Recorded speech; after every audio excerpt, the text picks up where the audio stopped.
Maharaja gold and diamonds, toll junction, Edappally, Palluruthy, Thrippunithura, Kalady, Eramalloor, Aroor പള്ളി, തുറവൂർ, തൃശൂർ.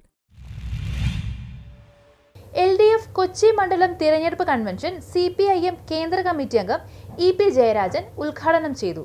ഇടതുപക്ഷ ജനാധിപത്യ മുന്നണി കൊച്ചി മണ്ഡലം തെരഞ്ഞെടുപ്പ് കൺവെൻഷൻ നടന്നു. CPIM കേന്ദ്ര കമ്മിറ്റി അംഗം EP ജയരാജൻ ഉദ്ഘാടനം ചെയ്തു. കേരളം സാമ്പത്തികമായി ശക്തിപ്പെടുത്തുന്നതിനനുസരിച്ച് ക്ഷേമ പെൻഷനുകൾ വർദ്ധിച്ചുകൊണ്ടിരിക്കുമെന്ന് EP ജയരാജൻ ഉദ്ഘാടന പ്രസംഗത്തിൽ പറഞ്ഞു. CPI കൊച്ചി മണ്ഡലം സെക്രട്ടറി MK അബ്ദുൽ ജലീൽ അധ്യക്ഷനായി. CPIM area secretary PS Rajan സ്വാഗതം പറഞ്ഞു. KV Thomas, John Fernandes, T Raghuvaran, Johnny Nellore, KJ Basil, Johnson Valanattu, Xavier Kalluvettil, Charles George, KJ Maxi MLA, PA Peter, KM Riyad, Sayed Shabeel, Hydrosi Thangal, MM Francis, TV Anitha, NG Thomas, KV Johnson എന്നിവർ സംസാരിച്ചു. 3001 അംഗ general കമ്മിറ്റിയും 501 അംഗ executive കമ്മിറ്റിയും തെരഞ്ഞെടുത്തു. MK Abdul Jaleel chairman, PA Peter secretary, KM Riyadh treasurer എന്നിവരാണ് ഭാരവാഹികൾ. അതുപോലെ തന്നെ അവരുടെ വലിയ പോസ്റ്ററുകൾ പ്രിന്റ് ചെയ്ത് 1-2 സൈസല്ല,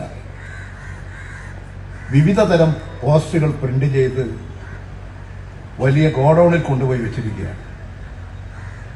അതാണ് ഇവിടെ തന്നെയുള്ള UDFന്റെ അവസ്ഥ. ഓരോ നേതാവിനും കുറെ ലിസ്റ്റാണ്.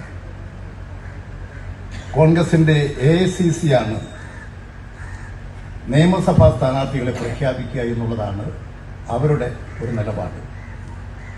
പക്ഷെ കോൺഗ്രസിന്റെ AICCക്ക് തെരഞ്ഞെടുപ്പ് പ്രഖ്യാപിച്ചിട്ട് ഒരാഴ്ച കഴിഞ്ഞിട്ടും അവരുടെ മുഴുവൻ സ്ഥാനാർത്ഥികളെ പ്രഖ്യാപിക്കാൻ സാധിച്ചു.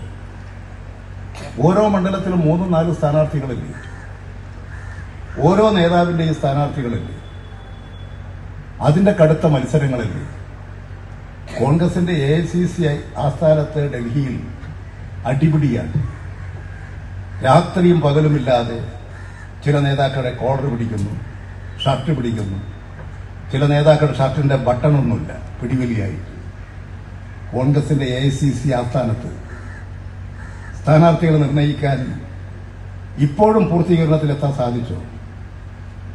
കോൺഗ്രസിനകത്ത് ഗ്രൂപ്പുകളും ഗ്രൂപ്പ് മത്സരങ്ങളുമല്ലേ, ഓരോ ആളുകൾക്ക് ഓരോ ഗ്രൂപ്പല്ലേ.